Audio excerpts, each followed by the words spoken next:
muka. Menurutnya, Beator pasti memiliki data terkait dengan ijazah Jokowi. Dan berikut cuplikan wawancara rekan kami, Herjunus Syahputra dalam program Sindo Sore. Apa yang dikatakan Bang Beator itu omong kosong gitu loh. Karena begini, Bang Johan, saya ini terlibat langsung sebagai tim kampanye pada tahun 2012 pemilihan gubernur Pak Jokowi dan Ahok. Saya pada saat itu adalah Wakil Ketua Umum DPP Petir Gerindra.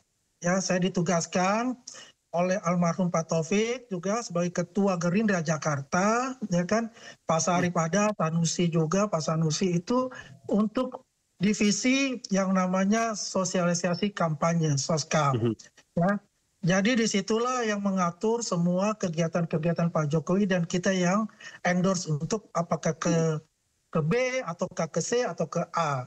Ya, semua masukan-masukan dari masyarakat seperti itu.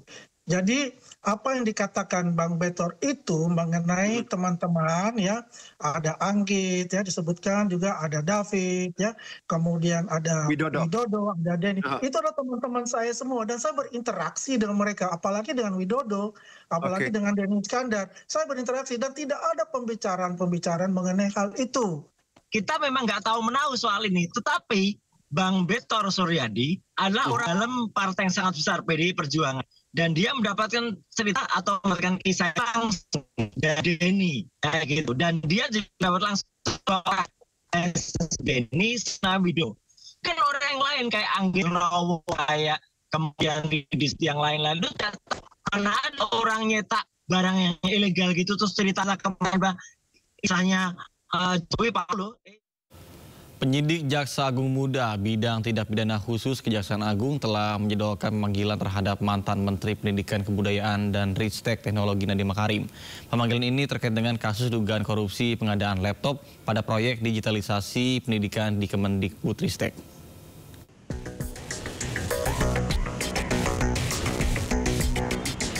Kepastian jadwal pemeriksaan terhadap mantan Menteri Pendidikan, Kebudayaan, Riset, dan Teknologi Nadiem Makarim disampaikan Kepala Pusat Penerangan Hukum Kejaksaan Agung Harli Siregar. Nadiem dipanggil ke Gedung Bundar Jampitsus pada hari Senin tanggal 23 Juni 2025 sekitar pukul 9 pagi. Mantan Mendikbudristek tersebut akan diperiksa dalam kapasitasnya sebagai saksi dalam kasus dugaan korupsi pengadaan Chromebook terkait proyek digitalisasi pendidikan di Kemendikbudristek periode 2019 hingga 2022 yang menelan anggaran sebesar 9,9 triliun rupiah. Penyidik ingin menggali keterangan Nadiem Makarim mulai dari proses pengadaan, pelaksanaan, hingga fungsi pengawasan yang dijalankan terhadap pengadaan barang. Penyidik sudah melakukan penjadwalan dan pemanggilan terhadap saudara Nadiem Makarim, ya, untuk diperiksa sebagai saksi pada hari Senin tanggal 23 Juni ya, 2025 yang akan dilaksanakan di Gedung Bundar dan direncanakan dimulai pukul 9. Pengadaan laptop ini merupakan ambisi Nadiem ketika menjabat sebagai menteri yang terangkum dalam kebijakan digitalisasi pendidikan. Pada 2021, rencana digitalisasi pendidikan direalisasikan melalui pemberian 200.000 laptop kepada guru dan murid di seluruh Indonesia dari tingkat PAUD, SD, SMP, hingga SMA. Tak lama diumumkan, kebijakan tersebut menuai polemik. Penyidik menduga ada permufakatan jahat lantaran program ini tidak efektif seiring keterbatasan jaringan internet di sejumlah daerah. Terkait kasus ini, Kejagung juga telah memeriksa dan menggeledah apartemen serta tempat tinggal 3 staf sus Nadiem Makarim. Di Jakarta Selatan, dan Helmi Sejangbati, iNews melaporkan.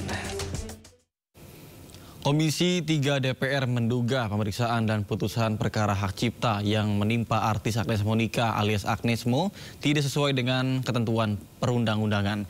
Komisi 3 DPR RI pun meminta Badan Pengawas Mahkamah Agung untuk menindaklanjuti dugaan pelanggaran kode etik dan pedoman perilaku hakim yang memutus perkara tersebut.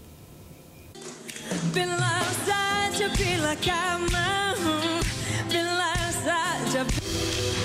Kasus pelanggaran hak cipta yang menimpa penyanyi Agnes Monica atau Agnes Mo kembali menjadi sorotan.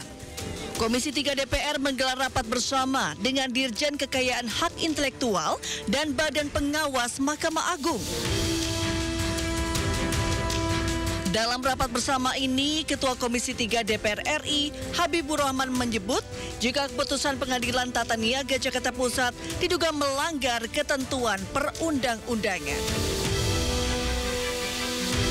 Komisi 3 DPR RI pun meminta Badan Pengawas Mahkamah Agung untuk menindaklanjuti laporan yang dilayangkan Koalisi Advokat Pemantau Peradilan terkait dugaan pelanggaran kode etik dan pedoman perilaku hakim yang memutus perkara tersebut.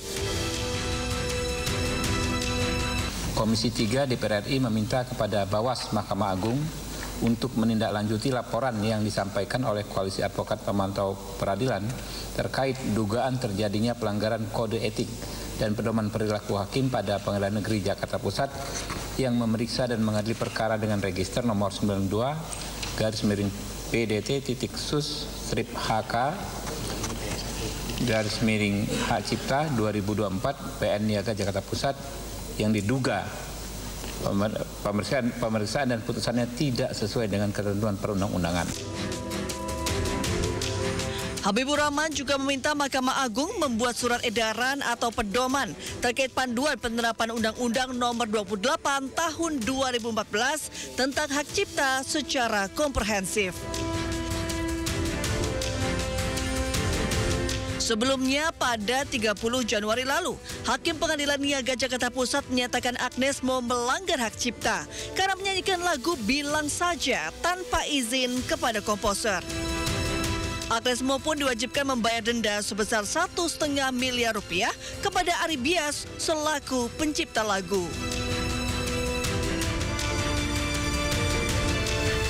Pada 19 Februari lalu, Agnes Mo pun berkunjung ke Kementerian Hukum untuk berdiskusi terkait hak cipta musik. Agnes mengaku masih banyak musisi dan penyanyi yang kebingungan menerapkan undang-undang hak cipta yang ada saat ini. Tim Liputan iNews melaporkan. Pemirsa, pemerintah resmi memberlakukan kerja work from anywhere untuk ASN. Nantinya ASN bisa bekerja dari mana saja 2 hari dalam seminggu.